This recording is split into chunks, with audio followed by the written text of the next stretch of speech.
iş tədbirimizlə qonaqlarımız buradadır.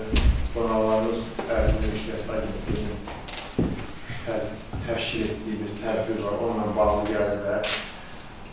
Tədbir barədə ətrafında Baxşəş müəllim, özü Baxşəş müəllim bizim həm o agentliyin nümayəndəsi kimi burada, həm də Mərkəz Seçki Komissiyasının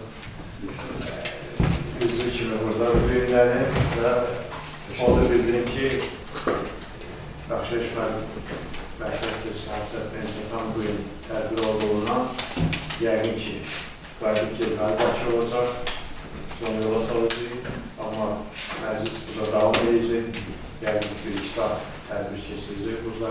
Çox maraqlı tədbir olmalı. Mən o barədə özü deyəcək, amma mənim məlumatıma görə bu sizin hüquqlarınızla bağlıdır. Sizin özünüzün hasil elədiyiniz, gətirdiyiniz o mülkiyyətlərin onlarla bağlı məsələləri, anlaşılmayan bəzi məqamları burada sual edib öyrənə biləcəksiniz. Eyni zamanda həm Natiq müəllim buradadır, həm bizim əməkdaşlarımız buradadır. Qeyri-dövlət təşkilatlarından bu barədə görülənişlərdən sizə məlumat verəcəkdir. Ali təhsil məsələdə görülənişlər barədə məlumat verəcək sizə. Mən çox danışmıyorum öz sahibim olmadığı üçün. Ona görə də səhv edərəm, çox danışsam. Söz verəm Baxşəş müəllimə, əvvəla hamımıza xoş gəlmişsiniz deyirəm. Deyirəm ki, tez-tez gəlin, belə tədbirlər, vacib tədbirlər, belə tədbirlər olmazsa cəmiyyətdə həm sizin gördüyünüz işlər barədə məlumat verir, həm də cəmiyyətə özünün duyğularını da bildirir eyni zamanda. Ona görə də məmnuniyyətlə sizi növbət səfərlərdə burada görmək arzusuyla bir də xoş gəldiniz. Söz verəm Baxşəş müəllim. Teşekkür ederim. Baxşəş Bu doğma kollektivdə görüşmək çox hoşdur. Sözsüz ki, üniversitenin olması və uzun illər həm Bakı Dövlət Universitetində fəaliyyətdə, həm də Təhsil Nazirliyindəki fəaliyyətində yenə də Bakı Dövlət Universitetinin əlaqələrindən münasibətlərimiz davam edir. Bugünkü gündə belə bir yüksək ixtisaslı peşəkarın Dövlət Universitetində rektor olmaq bizim üçün son dərəcədə sevindiricidir və orada olan dəyişikliklər ilə qısa səhər-səhər 15 dəqiqə dediyi məsələlər ki, nələr edib və nələr dövləti sözsüz ki, regionlarımızda xüsusilə çox vacib bir gözəl bir şəhərdir, qədim bir şəhərdir olan Lənkəranda təhsilin inkişafına öz təsirini göstərəcək. Əvvəla, mən istədim qısaca niyə yığılmağını səbəbini deyib, sağ olsunlar ki, burada qeyd elədi. Mən özüm qısası hüquqşünasan Bakı Dövlət Universitetinin fakültəsində dərs deyirəm və 2006-cı ildə biz qeyri-hökumət təşkilatı yaratdıq. O da səbəbi nə idi? Bugünkü gündə mən o fikirdəyəm və onu biz davam edətdik. Rəhmətli Azad Mircənəzadəni yəqin tanıyırsınız. Lənkəran Dövlət Universitetinin köhnə müəllimləri 99-cu ildə onunla bir yerdə biz bura gəlmişdik. Onda Adət Seçki Komissiyasının o sədri idi, biz mən orada hüquqşünas işləyirdik. Onu 70 illik tədbirin burada Lənkəran Dövlət Universitetində keçirdik. O həmişə ilk özəl məktəb açan Azad müəllim oldu Bakıda. Texniki Humanitар Lisey, Həbib bəy Mahmud bəy adına Bakısayev tərəfdə təhsil yəqin bilirsiniz. Və sonra ikinci bir orta məktəb yaratdı. Sonra deyildi ki, mən bacarsam, lap baxsalardan başlayarım. Ki, uşaqların tədrisi ilə məşğul olmağa.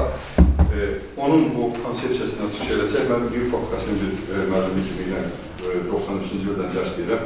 Bugünkü gün cəmiyyətimizə çatmayan yeganə şey hüquq düşüncəsi, hüquq mədəniyyətinin aşağı səviyyədə olmasıdır. Ki, ondan başlayarıq ki, yəni o məsələləri var. O baxımdan belə bir təşkilat yaratır ki, cəmiyyətimizdə hüquq maarifçiliyini, yəni əhali arasında hüquq maarifçiliyi fəaliyyətlərini qəbul etmək, insanlarımızı maarifləndirmək, məlumatlandırmaqla bağlıdır. Və o baxımdan da bugünkü gün məramımız, demək ki, buna məlumat Mədəniyyət Nazirliyimiz mədəni və yaradıcı sənayelərin təşviqi layihələrini elan etdik və biz də hüquqi tədqiqatlar mərkəzi olaraq oraya qatıldıq. Sağ olsunlar, yəni bizim o ideyalarımızı və elə ki, bizim içimizdən gələn bir məsələləridir. O da nə ilə bağlı? Ki, hansısa bir fermer məhsulunu istehsal edib çıxardır, bazara satır. Bir memar, üzrdən bənna bir bina tikir. Biri biznes adamı işin görür. Bəs bu elm adamları, yaradıcı adamlar nə edirsin? Onların məhsulları harada qalmalı? Onların məhsulları niyə bazara çıxarılır? Onların çıxarılan məhsulların onlar qarşılığını ala bilirlərmi? Yəni o dəyərini ala bilirlərmi? Çəkdikləri zəhmətin qarşılığını ala bilirlərmi? Bu problemlərimiz qalır. Yaxud nə qədər elmi əsərlərimiz, nə qədər folklor nümunələrimiz, başqa əsərlərimiz başqa millətlər tərəfindən özünüküləşdirilir. Onunla bağlı qanunvericilik mexanizmləri nədir? Bax, bu problemlər hamısı cəmiyyətimizdə var. Xüsusilə də yaradıcı insanın, elm adamlarının, mədəniyyət sahəsində çalışanların, incəsənət sahəsində çalışanların o qazançları, yəni o istehsal edildikləri mahnımı, əsərmi, şeirmi, nə bilim, layihəmi, bunların hamısının qarşılığında o adam məmnundurmu ki, qazandığı ilə özünü dolandıra bilir? Bax, bu problemlər cəmiyyətimizdə. Ona görə ziyalılarımızı, elm adamlarımızı biz istərdik ki, onların arasında bax, bu maarifləndirmə tədbirlərinə aparır ki, əqli mülkiyyətimizin, ağlımızın bizə qazandırdığı, həmin o istehsal edildiyimiz o əqli mülkiyyət məhsulunu biz nə dərəcədə qoruya bilirik, əqli mülkiyyətdən nə qədər yararlana bilirik, bu hüquqlarımız nə dərəcədə cəmiyyətdə qorunur, yaxud da ki, istifadə oluna bilir. Bax, bu məqsədlə biz belə bir layihə təqdim edirik, əqli mülkiyyət hüququ sahiblərinin müdafiə potensialının artırılması. Sağ olsunlar, Mədəniyyət Nazirliyində dəyərləndirdilər, bu layihə üzrə bizə maliyyə və səfayədəki o tədbirləri belə bu şəkildə keçidə bilər və bizim burada ən böyük yardımcımız isə oldu, yəni bizə dəstək verən, bizi yaxından iştirak edilsə, hörmətli Kamran İmanov rəhbəri ilə Əqli Mülkiyyət Agentliyi ki, onlar bizə çox böyük dəstək. Bax, orada gördüyünüz əsərlər, görürsünüz, hamısı həmin agentliyin məhsullarıdır. Çünki had çalışsa da ondan yaxşı nəsə eləmək bu mümkün deyil. Deyəcəm indi niyə? Çünki əqli mülkiyyət sahəsində Sovet dövründə uzun illər dövlətin intisarında olduğuna görə əqli mülkiyyət hüququ deyilən hüquq sahəsi bizdə yoxdur, heç inkişaf eləməmiş. Adım belə bilmirik. Yəni, Allah qəli rəhmət etsin, bizim Tahir müəllim var idi, Kərimov, Gədəbəydən idi, siyasi iqtisad dərsi deyildi. Bir gün Turut qəzetin, xatırlısınız yəqin, Turut qəzetin, o dövrdə biz çox oxuyurduq, neçə Turut dövründən bütün qəzetləri oxuyurduq, biraz tələbələrə fəal dövrüydü. Orada bir yazı getmişdi, yazılmışdı ki, Yaponiyada fəhlə, əgər bir nəsə yenilik gətirəcək o gəlin getsin sənayedə, onu rəhbəriyə verir və onun patentləşdirirlər və ondan gələn gəlirini həmin fəhliyə ödəyirlər, o olmaz, öləndən sonra da ailəsinə ödənir. Və axırda da yazmışdı ki, kapitalizm eksploatör turur un человека. Mən də siyasi iqtisaddan dərs verirlər, qəlbim qaldım, mən də qrup nümayəndəsinin, universitetdə işləyirdim, axşamda oxuyordum, ona görə biraz fəal edim.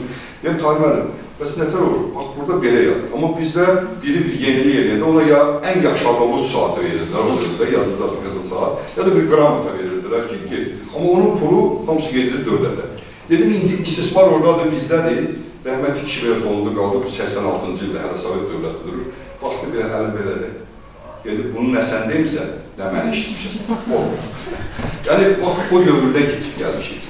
Və bugünkü gündə artıq kapitalizm dövründə bizim yəni, dünyada əqli mülkiyyət çox vacib bir amil olduğundan, ona görə demək, dünya əqli mülkiyyət təşkilatı yaradıldı.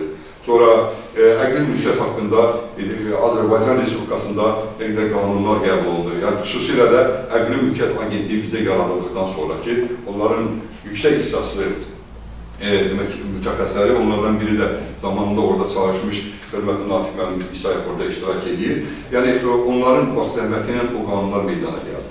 Və sadəcə bizim cəmiyyətdə bir problemdir, yüksək kimi ki, cəmiyyətimizdə qanunvericiliyimiz, bazamız demək olar ki, yaxşıdır, yəni normal səviyyədədir cəmiyyət. Amma onun tətbiqi sayəsində problemlərimiz var. Onlardan ən böyük ondadır ki, biz onun bilmirik, məlumatımız yox. Nətər davranmaq lazımdır bilmirik. Bilən, o sayədə çalışanların bəziləri də ümumiyyətlə, problemlə, ziddiyyətlə rastlaşmadıqlarına görə o problemi kifayət qədər çözə bilmirlər, yaxud da ki, onun marağında olurlar. Bax, bu baxımdan, yəni sizə o qısaca mahiyyətini çatdırmaq istədik ki, niyə görə sizi işinizdən, gücünüzdən ayrı, bax, burada toplanmışıq və niyə görə bu hörmətli ekspertlərimizi dəvət eləmişik ki, bu sahədə sizlə bir fikir mübadiləsi aparaq. Bu baxımdan da indi əqli mülkiyyətlə bağlı, yəni bu layihədə əsas qarşımıza qoyduğumuz ilk addım olaraq həmin maarifləndirmə var. Sizlərə paylandı, orada bir neçə qanunlarımız var. Xüsusilə əqli mülkiyyət haqqında qanunlar, əqli mülkiyyətin təminatı ilə bir də etirazçılara qarşı mübarizə ilə bağlı qanunlardır. Bu qanunlar çox vacib qanunlardır ki, biz onlarla bağlı ən azından ilkin pasportları, ilkin müddaları, anlayışları bilməliyik. Öz sabahları əqli mülkiyyətdən hər hansı bir mübahisə yaranırsa, onu necə mübahisələndirmək yolları. Bunlar hamısı orada öz əksini tapır. Və bugün Lənkəranda sizlə görüşmək, biz bu layihəni ilk olaraq Gəncədə başladıq, Azərbaycan Milli Demokratiyasının ilk paytaxtından başladıq və ikinci planlamada da belə gəlir ki, mütləq Lənkəranda. Aktual, yaralı olan məsələlərə yönəlməlidir ki, qarşı tərəfdən də tələb olsun. Məncə bu hissəyə də diqqət edin. Doğru, çox gözəl, çox gözəl. Deməli, bugün belə deyək də, məsələn, təsəvvür edin, neçə nəfər öz əsərini, öz məqaləsini, öz kitabını Məğlub Hüquqlar Agentliyində qeydiyyatda keçir. Və elə bir agentliyin olduğunu yəqin bilirsiniz. Mən onu dedik burada, yəni Naxçıvan Buranın nümayəndəsi müştərək edir və neçə nəfər keçiribdir qeydiyyatdan. Məsələn, yəni plagiat olmamaq üçün. Siz keçirmişsiniz, çox gözəl, bir nəvə. Sonra, yəni keçkin keçirmirlər, bunun belə bir təşkilat. Mən maraqlanmışam, deyirlər ki, hər mahnı üçün, əgər söz musiqi mənimdir, hər mahnı üçün orada qararat verməliyəm, qeydiyyatdan keçirməliyəm, ona da imkan. Hər mahnı üçün, deməli, orada qeydiyyatdan keçmək üçün siz oraya bir ödəniş rüsum verməlisiniz, benim. Rüsum böyüdür, nə qədər təqribən? Maraqlanmışam, 5 il zat bundan qabaq, çoxdandır biz müəlliməmiz buradadır, bizim bəstəkar, xanım profesional bəstəkardır. Biz də onun davamçıları ilə səy göstəririk, yaradız adam kimi. Amma mən maraqlanmışam, deyirlər ki, çoxdur da. Deməli, bugün belədir, sizin cavabınızı belə formalaşacaq ki, deməli, əqli mülkiyyət hüququ ilə bağlı mütəxəssislərin, sənətkarların müraciəti zamanı həmin agentlikdə rüsumların çox olmağı və ya orada o mexanizmin sahibi olmağı sizə mani. Amma doğru, yox. Naxçıvanın özündə də qeyd edilir, inşallah danışır. Deməli, belə.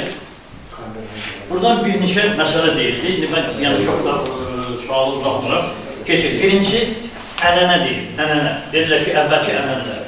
Bizə bugün mani olan amillərin biri, Bəşir İşməndə burada dedi, amillərin biri köhnə ənənənin mövcud olmağıdır. Yazıcı deyir ki, yazıraq, aparım nəşriyyata, yaxşı yaman keçişdirlər burada, redaktorlar baxır, təsdiq edirlər, qanarlarımızı verirlər. Mən də qanarlarla bir 2 il dolanıram, bununla da beləliyinin gelir. Bu ənənə bizə çox böyük mani olur. Bax, məsələn, onun mani olmağının səbəbinin birini deyil. Mən sizə desəm ki, günəş şərqdə çıxır, qərbdə batır. Mən düz deyirəm, səhv deyirəm. Günəş şərqdə çıxır, qərbdə batır. Düzdür, səhvdir? Düzdür, şərqdə çıxır, qərbdə batır. Yox, amma o fikirlədə. Əslində isə bu ənənə bizi yubadır, bizim biriyimizi ləngidir. Hələ 600 il bundan qabaq Jordan Bruno yandıranda o demişdi ki, günəş heç yerdə batıb, heç yerdən çıxmır, günəş durub yerində, fırlanan yer kürəsi. Bax, biz indi o ənənə yaranır ki, günəş çıxır, batır, sözü qalır, biz yer kürəsinin fırlandığını, yox, günəşin çıxıb batdığını deyil. Bax, o cürdə bizim cəmiyyətimizdə Sovet dövründən qalmış ənənələr bizə mani olan amilə çevirir. Biz onu gərək yaddan çıxardıq. O yaddan çıxmaq çox asan deyil, çünki deyim 600 ildir hələ bu günəş məsələsi qalır, amma bu günə qədər də bunu çıxardan bilir. Biz onu çıxardıb yeni dövrün yeni tələblərinə uyğunlaşmalıyıq. Bax, indi fikrimi demək üçün bir şey, yeni dövr nədir? Yeni dövr ölkəmizə kapitalizm gəlir. Kapitalizm, kapitalın hakimiyyət deməkdir. Əgər kapitalın hakimiyyətidirsə bu ölkədə, deməli burada bütün bazara çıxarılan hər bir məhsul, əqli mülkiyyət o cümlədən bu əmtəq şəklində çıxarılmalıdır. Bu bazara çıxarılmalıdır, bu satılmalıdır. Bu satılması üçün deməli, yeni dəyərlər yaratmaq. Bax, burada mənim də dedi, yəni burada dövrün tələbləri nəzər alınmalıdır, insanların düşüncəsi nəzər alınmalıdır və s. Bütün bunlarla bəri bax, indi biz misal deyim, baxın. Deməli, dünyadan ən güclü, ən qüdrətli heyvan dinozavr. Dinozavrdan güclü, qüdrətli heyvan olmuyor. Həm göydə uçurdu, həm suyun altında yaşayıb, həm torpağın altında yaşayıb, həm belə deyək ki, hər cümlə böyük olurdu. Və onun lazer şüası dərisindən keçmir, yəni o zirehindən lazer şüası keçmir, amma bu öldü getdi. Amma qarışqalar, kəpənəklər qaldı. Bax, niyə? Niyə öldü? Bax, dinozavrın niyə öldüyünü deyəndə bu bizim bağlayacaq olur. Niyə? Dinozavr niyə məhv oldu getdi? Uzlaşma dövrünə dözməmişlər. Nədə? Uzlaşma dövrünə dözməmişlər. Təbii, tamamilə doğru. Zaman dəyişdi, mühit dəyişdi, dinozavr dəyişə bilmədi, amma kəpənək dəyişdi. qarışqa dəyişdiyi, balaca o deyək güclər dəyişə bildi. Cəmiyyət də belədir. Əgər biz dəyişən dövrə uyğunlaşa bilməsək, biz bu cəmiyyətdə uzacağıq. Heç də həmişə güclülər qalib gəlmirlər. Uyğunlaşmağı bacaranlar qalib gəlirlər. Bu xalqda da belədir, insanda da belədir, dövlətdə də belədir, hər yerdə bu belədir. Biz uyğunlaşmağı bacarmalıyıq. Yeni dövrün tələblərini bilməliyik, əvvəlcə bilməliyik, sonra isə öz həyatımızda bunları tətbiq etməliyik. Tətbiq edib, bunu bacarmasaq zamandan geri qalacaq. Və bugün hamı savadlı adamlarsınız. Orta məktəb gözəl oxumusunuz, əla universitet tutarmısınız və s. Amma ayın axırında maaşı gözləyir ki, 455 manat nə alacaq, necə alacaq. Amma o vaxtı məktəbdə heç oxumayan, istərsə də gəlməyən bir kuliqanın biri bugün gedibdi, məsələn, böyük bir malikanə sahibinin, biznes sahibi və biz bundan çox vaxtı narazı oluruq. Deyirik, o ondan görə deyil ki, biz oturub orada elmlə məşğul olanda o adam getdi, zamanın nəbzini tapdı, gördü ki, bugün gətirib deyir ki, buradan İranın falan şey keçirsə oradan belə deyir. Yəni, zamanın nəbzini tapdılar. Bunun indi bütün sahələr, təkcə ticarətdə yox. Elmdə, texnikada, nə bilim, tədrisdə və s. Bütün bunların hamısını tətbiq edilmək və öyrənmək, bilmək lazımdır ki, bu, həmin o, deyək ki, deməli, zamanın ruhuna uyğun yaşaya bilsək, onda biz qalib gələcəyik və işlərimiz də yaxşı gedəcək. İndi bir şey də deyim, dediniz ki, qanunlar burada, bu sayədə qanunlar mövcud deyil və ya qanunlar mükəmməl deyil. Bu da biraz mübahisədir. Nə mənada? Deməli, yadınızda qalsın, əgər o cəmiyyətdə ki, bu və ya digər ictimai münasibətlər sistemində təfəkkür özü inkişaf eləməsə, o münasibətlərin özləri inkişaf eləməyəcək. Elə mən adi bir misal deyəcəm, baxın.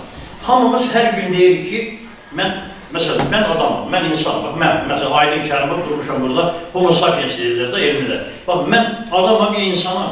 Bax, deyirsiniz də, mən adamam, ya insanam. Bax, durmuşam burası yanınızda. Deyin də, mən adamam. Nasıl insansınız? İnsanam, adam deyirlər.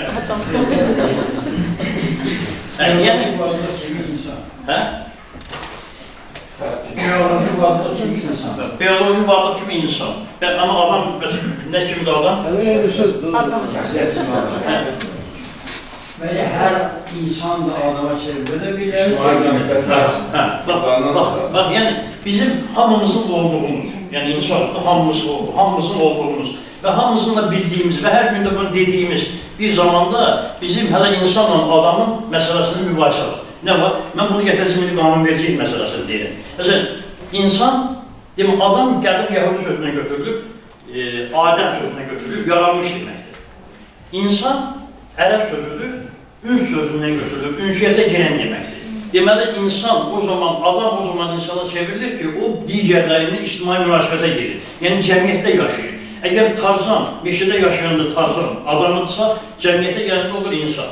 Bax, bu mənada, bu terminlər, bu ifadələr, bu sözlər təfəkkür, cəmiyyətin təfəkkürünün formalaşmağına, nə qədər gözəl qanunlar yazsalar da, nə qədər gözəl terminlərdən icad eləsək də, o cəmiyyət onu qəbul edilməsə, onu özündən doğmalaşdırmasa, o təfəkkür inkişaf eləməyəcək. Yəni biz bugün, indi mən heç onu demirəm də, yəni burada istəmirəm ki, belə vaxt alım.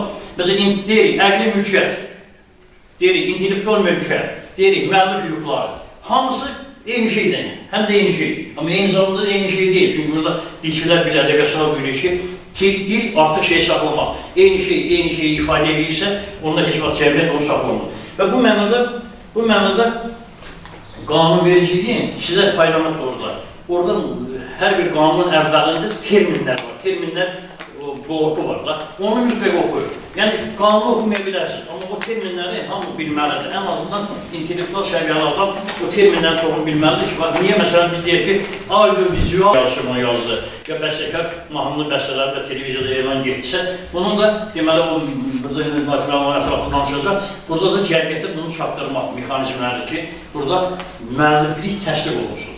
Deməli, burada ən çətin məsələlərdən biri, müəlliflik hüququ ilə müəllifliklə bağlı, yəni hüquq qaldı qıraqda, müəllifliklə bağlı əmələ gəlmiş həmin o əsərə maddi, texniki, deyək ki, və digər hüquqlar, yəni müəllif hüququ gedir. Məsələn, bax, indi burada Bəşir məndə misal çəkdi. Məsələn, kimsə öz əsərini çap elətdirir, əsərində adı gedir ki, müqavilə bağlı işi bu mənim əsərim, əsər gözəl. Yazırlar ki, əsər Həsən Əliyevə məxsusdur. Bu müəllif qalır. Amma onun dalınca gələn pulu nəşriyat və ya da digər orqanlar və ya da musiqi deyək ki, o kollektivləri və ya da müğənnilər artıq mənimsiyirlər. O pul onlar qazanır. Adı gedir ki, məsələn, xanımın mahnısı da oxuyurlar, amma onun pulu, qamerarı da deyək ki, toydan da, televiziyada çıxışından da, hardan da, yəni pul alır. Bax, beləliklə, onun bir-birindən ayrılmağı çox çətin məsələlərdir. O müəllif hüququ bir başqa bir şeydir. Deyək ki, o müəllif hüququ ilə bağlı maddi tərəfi isə başqa bir şeydir ki, bunları da biz bilməyimiz lazımdır. Ümumiyyətlə, müəllif hüquqlarından danışanda, əqli mülkiyyət hüququndan danışanda bu təqribən çoxdan dünyada 18-ci əsrdə başlayıbdır. Baltiya Ruslov öz əsərlərində bunlardan da, yəni ondan getmək istəməm tarixə, onlar bizə hiçbir şey vermir. Amma deyim, yəni 18-ci əsrdə dünya buna gedir. Və bugün dünyada əqli mülkiyyət hüququnu qoruyan və təsəvvür edin ki, dünya təşkilatları var. Dünyanın elə bir ölkəsi, inkişaf edilmiş ölkəsi yoxdur ki, orada əqli mülkiyyət. Çünki niyə? Bəşəriyyəti yaşadan, bəşəriyyəti qabığa aparan sizin yaratdığınız əqli mülkiyyətdir. Əgər hansı xalq, hansı dövlət, hansı insan əqli mülkiyyət yaradırsa, belə deyək ki, yeni öz təfəkkürünün məhsulunu ortaya qoyursa, o yaradırsa, nəysə yaradırsa, o xalq qabağa gedəcəkdir. Ona görə də dövlətlər bunu stimullaşdırmaq istəyirlər. Bugün bizim də dövlətimiz bununla bağlı əqli mülkiyyət agentliyi yaradıbdır, qanunlar qəbul edibdir, müdafiə mexanizmləri təşkil edir və bizə də deyirlər ki, gəlin siz də vaxtda danışın, deyin, cəmaat bilsin və beləliklə cəmiyyətimiz bu sahədə stimullaşdırmanı həyata keçirsin və siz dediyiniz kimi tamamilə doğrudur ki, bugün cəmiyyət buna hazır olmalıdır və bu cəmiyyət də bunu bilir. Deməli, Azərbaycanda da bununla bağlı əqli mülkiyyət hüququ Konstitusiyanın 30-cu maddəsində təsbit olunubdur. Çox, yəni Konstitusiya bilirsiniz, bu Konstitusiya və söylənliyi idi, həm də deyək ki. Ona görə bunun Konstitusiya məsələsi çox vacibdir. Konstitusiya dövlətlə cəmiyyət arasında, cəmiyyətin üzvləri arasında bir barışıq sazişidir, bir müqavilədir. Bu müqavilədə yazıblar ki, Azərbaycan xalqı deyir ki, mən öz xalqının içində olan əqli mülkiyyət məhsulu istehsal edən, əqli mülkiyyətlə məşğul olan insanları mən qorumalıyam, mən onların inkişafına kömək eləməliyim. Və Konstitusiyada bu yazılıbdır.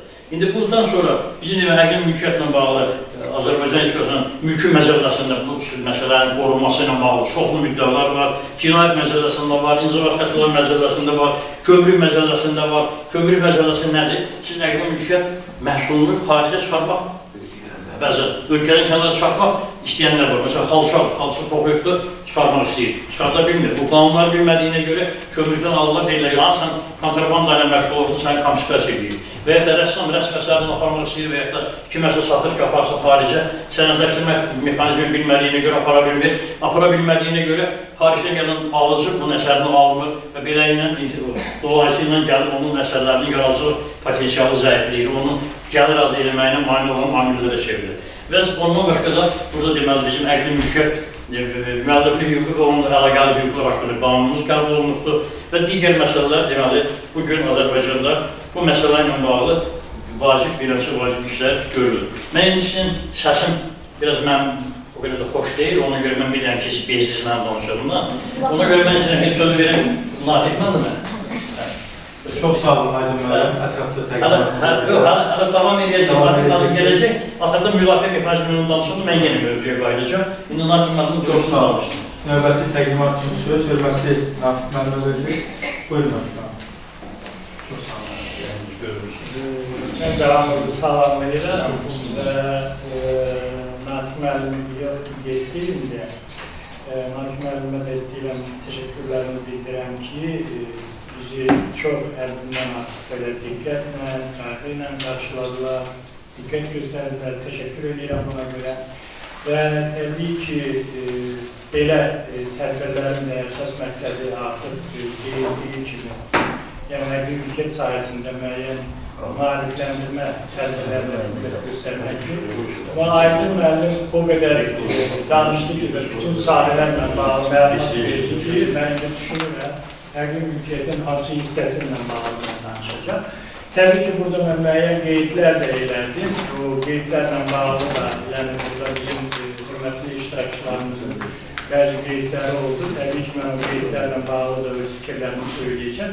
Amma qısaca olaraq bir balaca mən də istəyirəm ki, yaradıcılıq haqqında, yaradıcılığın belə deyək, mədəni, sosial, iqtisadi mədəniyyəti haqqında qısa da olsa sizə məlumat verim.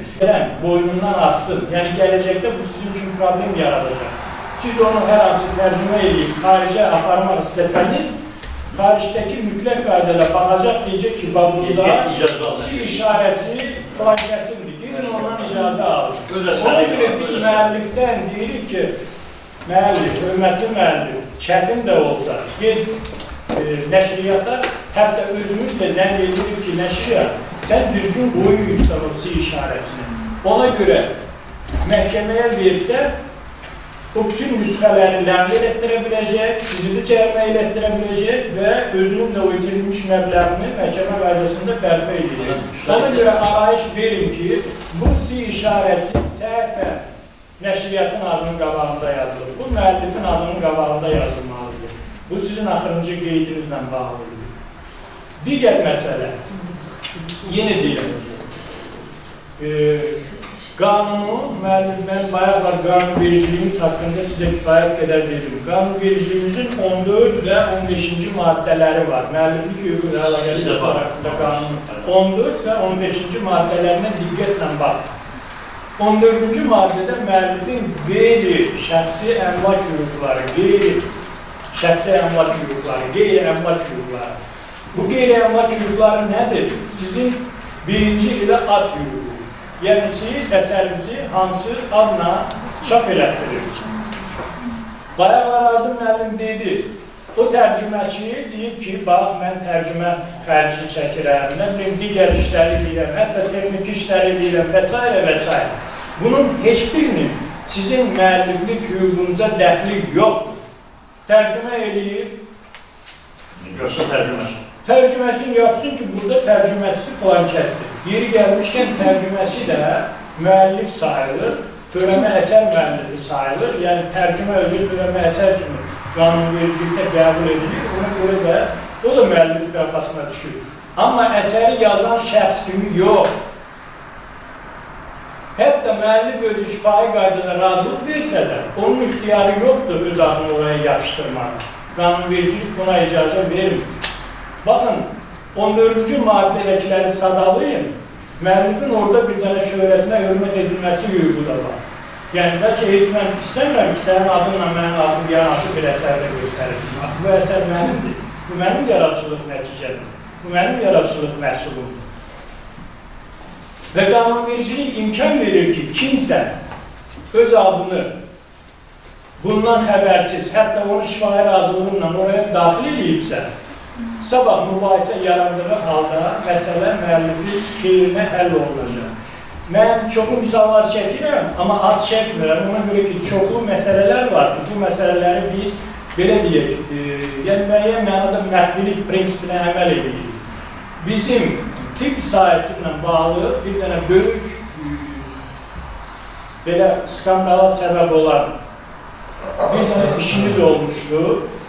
Məsələnin mövzu nədən ibarət idi?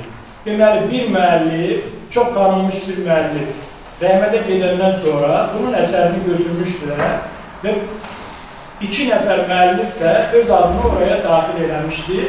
Adını da qoymuşdular ki, bu əsəri biz təkmilləşdirmişik. Qanunvericilik sual verir. Bu təkmilləşdirməyi sənə yalnız müəllifin özü icazə verə bilər. Əgər ehtiyac duyursa, müqavilə bağlaya bilərsən, deyər ki, bunlar yeni düşüncəli adamlardır, yeni zaman çağırışları var, bu çağırışlar nəzərə almaqla bu, yəni mən ehtiyac duyuram ki, bu əsəri bunlar təkmilləşdirsinlər. Ən azı yeni tutaq ki, tibb avadanlıqları icad olunur, iqtira olunur və s. və s. Bununla yeni araşdırmalar aparılır, bunları daxil eləmək üçün təkmilləşdirməyə aparmağa icazə verirəm. Amma bugün müəllif yoxdur. Sən nə bir onun əsərində apara bilərsən? Müəllifin mütləq qaydada o şöhrətinə hörmət edilməsi hüququ eləyim 14-cü maddədə. Bu imkan vermirsən, sağlığında yenə deyirəm, bəlkə icazə ala bilərdir. Amma bu adam dünyədən köçübsə, onun əsərinə hər hansı bir dəyişiklik eləməyə heç kimin, hətta onun vərəsələrinin də ixtiyarı yoxdur. Siz deyərsiniz ki, bəlkə onun onda vərəsələri yoxdur, bəs bunun hüquqlarını kim qoruyacaq? Qanunvericilik bunu belə göstərir. Deməli, məcbur sənin oldu. Müqavilən də yoxdur. Necə sənin? Mən bunu birinci oxumuşam, birinci ifa eləmişəm. Birinci ifa olmaq, birinci, bəs müqavilə hanı? Yox müqavilə. Yəni, ona görə görürsünmü, hər şey gəlir müqaviləyə bağlı. İndi mən əgər müəllif olsaydım, o dəqiqə yazardım ki, mən müstəsna ya qeyri-müstəsna hüququmu verirəm. Bu bir. Mən bu hüquqlardan istifadəyə sizə 5 il müddət verirəm. 5 il müddətində siz istifadə edə bilərsiniz. Mən bu hüquqlardan istifadə üçün yalnız Azərbaycan Respublikasının ərazisində sizə hüquq verirəm. Çünki o da önəmli məsələdir. Mən sizə bir dənə misal çəkəcəm. Bizim müəlliflərimizdən biri 90-cı illərdə, əvvəllərində ərəb ölkələrinin birində buna bir dənə yaxşı müqavilə təqdim edildi. O dövr üçün şərti olaraq, mən bəlkə az, bəlkə çox ola bilər, şərti olaraq 10.000 dollar. Bu müəllif də sevinə-sevinə, o dövr bilirsiniz, çətin dövrüydü, yaşam tərcə çox çətin idi. Və o da sevinə-sevinə müqaviləni imzalayır. Gələndə burada hətta indi biz o sahənin işçiləri deyir, məmurları mı deyir, yəni mütəxəssisləri mi deyir, belə bir yaxınlaşıb dedi ki, belə bir müqavilə bağlamışıq. Dedik, nətər müqavilə bağlamışıq? Deyirlə, yazdılar ki, bir dəfəlik falan qədər məbləğ alacaqsan və salam, ondan sonra gedirmiş. Əlvida səninlə. Daha sən heç nəyə qarşılayacaqsan. O əsər ərəb dünyasında o qədər populyarlıq qazanmış. O bəlkə o nəşriyyata 100 milyon pul gətirmiş. Sonra müəllif gəldi, bizə müraciət elədi ki, mən belə bir müqavilə imzalamışam. Mənə cəmi cümlətanı 10.000 dollar pul verirlər. Amma bunlar özləri milyondan çox qazanırlar. Deyir, gətir müqaviləni, baxırıq, müqavilə şərtlərini başqa cür dəyişdirmək yoxdur. Hətta ən yüksək səviyyədə, dövlət səviyyəsində də biz çalışdıq ki, nələrsə eləyib müəllifin deyirlər. Amma müqavilə şərtləridir. Çünki müqavilə, siz bildiyiniz kimi, müqavilə tərəflərin iradəsini əks etdirən rəsmi sənəddir. Və bu sənədin şərtlərini də həmin tərəflər özləri müəyyən edirlər. Başqa məsələ ki, əgər tutaq ki, orada müəllifin yaradıcılıq qabiliyyətini məhdudlaşdıran, yaradıcılıq imkanlarını məhdudlaşdıran maddələr daxil eləsələr, şərtlər daxil etsələr, o zaman qanunvericilik onu qeyri-qanuni sayıb ləğv eləyə bilər. Amma konkret halda burada söhbət istifadədən gedir və istifadə şərtlərini də özləri, öz iradələri əsasında müəyyən edirlər. Və bunu da yalnız onlar qarşılıqlı şəkildə dəyişə bilərlər. Yəni, bir tərəfli qaydada dəyişdirmək mümkün deyil müqavilə ötəliklərini. Buna görə də həmin müəllif praktiki olaraq biz kömək edə bilməz. Amma o nəşriyyat çox böyük küllü miqdarda qazanc əldə edir. İndi, ona görə mən saydım, müqavilədə verilən hüquqlar dəqiq göstərilməlidir. Bunu nəzərə alınmışdır. Müqavilədə mütləq qaydada istifadəyə görə qanunların həcmi göstərilməlidir. Bu, ya sabit məbləğ ola bilər, yaxud da ki, istifadədən əldə olunan gəlirdən müəyyən faiz ola bilər. Yəni, iki formada eləyək. Amma ən yaxşısı, əgər populyar əsərdirsə, cəmiyyətdə geniş yayılmış əsərdirsə, siz əldə edilən gəlirdən faiz ala bilərsiniz. Yəni, belə ki. Ondan sonra mütləq qaydada siz göstərməlisiniz ki, mən hansı ərazi məhdudiyyəti qoyuyorum? Çünki bizim milli qanunvericiliyi aktlarımız ancaq bizim öz respublikamızın ərazisi üçün keçərlidir. Və buna görə də mütləq qaydada qeyd edirik ki, bu əsərin istifadəsini ancaq respublikamızın ərazisindən məhdudlaşdırırıq. Əgər xaricdə istifadə etmək istəyirsən, onda mütləq qaydada ayrıca bir vəd əlavə edəcək ki, xaricdə istifadə etdiyin halda bizim maliyyə şərtlərimiz bu cür dəyişəcək. Və s. Sonra abın göstərilməsi qaydasıdır və s. Bütün bunlar hamısı mütləq qaydada nəzərə alınmalıdır. Bir balaca da bizim əksər tədbirlərimizdə bizim belə deyək, iştirakçılarımızın daha çox sualları olur. Beynəlxalq səviyyədə, xarici ölkələrdə bizim müəlliflərimizin hüquqları hansı formada qorunur? Bu da maraqlı məsələdir. Çünki belə deyil, düz 95-ci ildən başlayaraq, 95-ci ildə Azərbaycan Ümumdünya Əqli Mülkiyyət Təşkilatı var belə. Bu təşkilat dünyada əqli mülkiyyət sahəsində görülən işlərin həm idarəçiliyi, həm koordinasiyasından məşğul olan bir təşkilatdır. Özdə Birləşmiş Millətlər Təşkilatının 16 ixtisaslaşmış təşkilatından biridir. Və çox nəhəng bir təşkilatdır. Və bu təşkilatın özünün inzibati idarəçiliyi altında 26 konvensiya, saziş və müqavilələr var. Və Azərbaycan dövlət olaraq, Azərbaycan dövləti bu müqavilələrin böyük əksəriyyətinə qoşulub. Bu çoxtərəfli müqavilələrdir. Çoxtərəfli müqavilələrin əsas tələblərinin vaxtında xüsusi fərman verilib. Yaradıcı şəxslərin himayəyə götürülməsi və onlara maliyyə dəstəyinin göstərilməsi haqqında. Bu baxın, neçənci əsrdir, Avropadan danışılır 19-cu əsrdir. Görün, bizdə neçə yüz il qabaq müəlliflərə, yəni yaradıcı şəxslərə dəstək həmişə olur.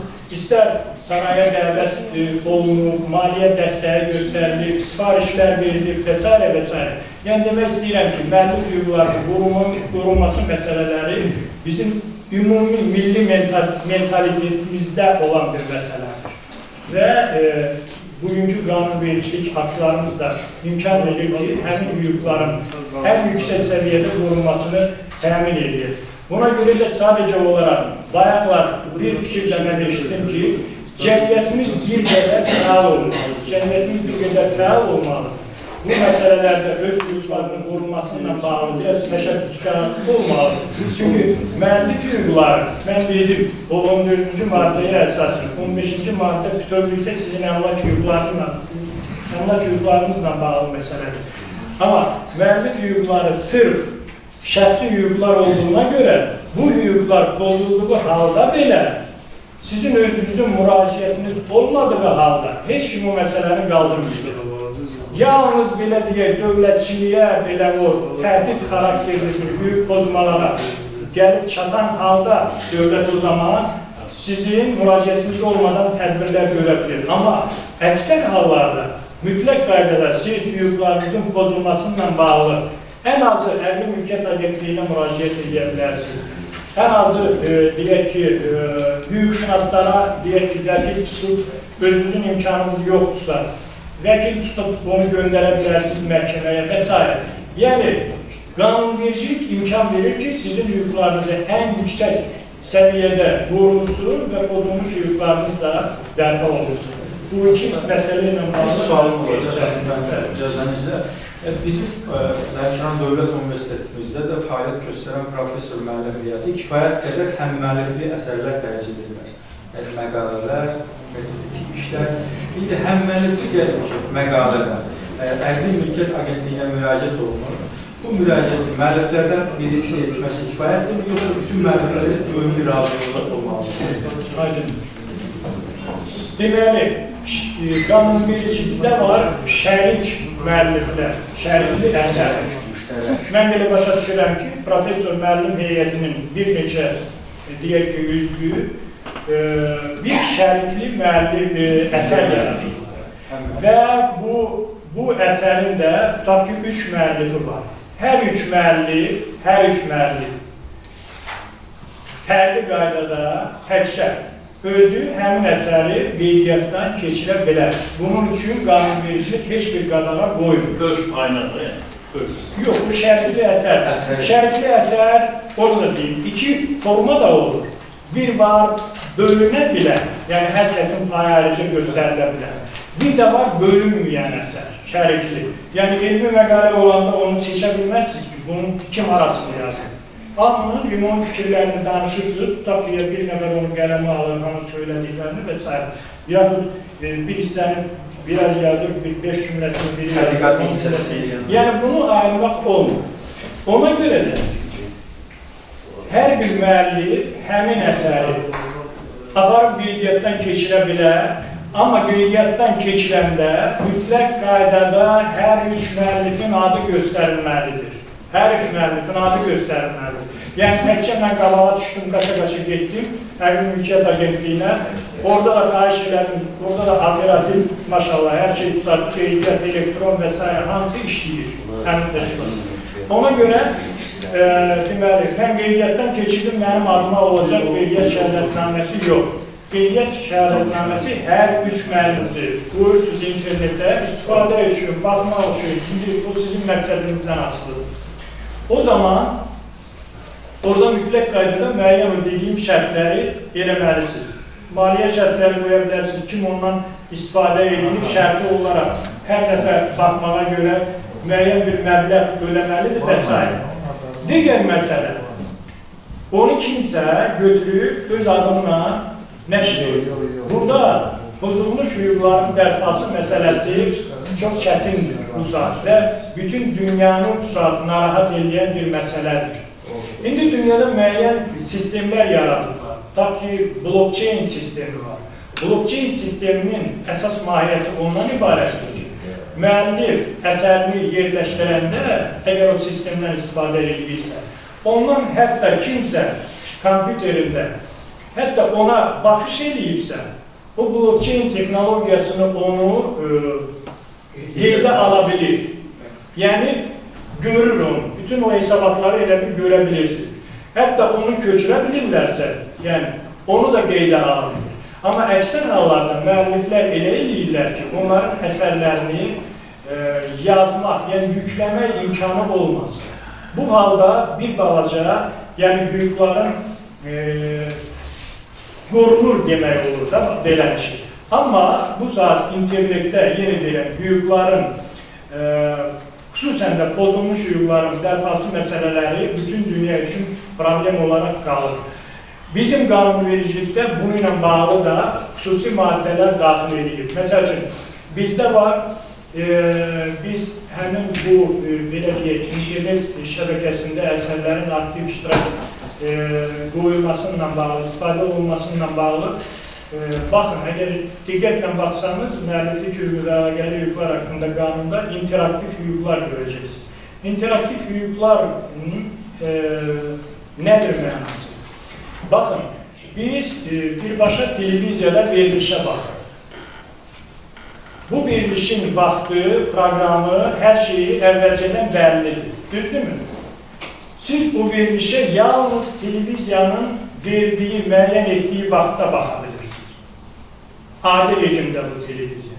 İndi gəlin baxaq görək, interaktiv rejimdə nədir baxa bilirik? Həmin televiziyanın, deyək ki, şəbəkədə, orada da var həmin televiziya. Düzdürmü? Televiziyanı, tutaq ki, futbola axşam baxa bilmədiniz, Qalatasarayın olur. Futbol həvəskarları var. İndi bunun interaktiv hüquq nədir?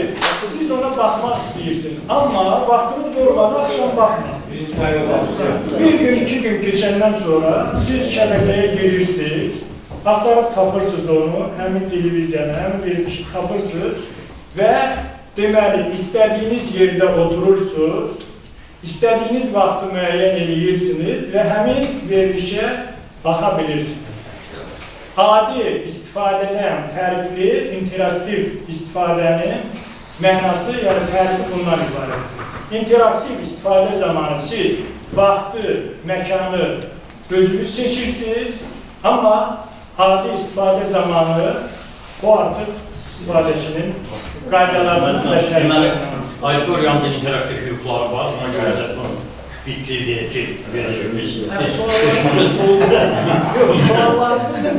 olduğu halda kısaca lakarik verəcəyik. Suallarımız lazım lakarik olaraq cevaplandırır. Məzunların icməsizdə biz məzunluq auditoriya görən kimi başlayıb. Evdə arvad qolasın, uşaq qolasın, auditoriya tələr qolasın, belə mehriban, belə diqqətli qolasılığını tapanda istəyirik deyək və gözümüz biraz da deyək ki, onun nəzərdə. Auditoriya maraqlı olanda, adam danışmaz. Maraqlı olanda. Deməli, əziz dostlar, bax, burada biz 2 saat sizin vaxtınızı aldıq. Və mən sizə deyim ki, biz sizə görə müəllif hüquqları haqqında nəsə dedik, demədik. Çünki biz özümüz də bilmirik. Yəni bu o qədər mürəkkəb, o qədər çətin bir məsələ. Hələ mən burada toxunsaydım onlara ki, bugün kibir cinayətlər var, bugün nə bilim deyək ki, elmi tərəqqi nailiyyətləri var, burada nə bilim intellektual nə bilim nə var və süni intellekt var. Bunlara gelip çıxsaydı, onun altına çıxanmazdı. Yəni çox çətindir. Sadəcə olaraq bugünkü söhbətimizin canlı qanı bu oldu ki, biz deyirik ki, bizim müəlliflərimiz, bizim yaradıcı insanlarımız, bizim mədəniyyətimizi, elmimizi, ədəbiyyatımızı, həyatımızı inkişaf etdirən insanlar bilsinlər ki, dövlət, biz qanunvericilik onların tərəfindədir və istəyir ki, onlar bununla həm özləri maddi cəhətdən təmin edəsinlər, həm də mədəniyyətimizi, ədəbiyyatımızı, elmimizi inkişaf edərsinlər. Bax, mövzu tək mən bunu deyə bildik, bizə deyə bildiksə biz ona çatdıq.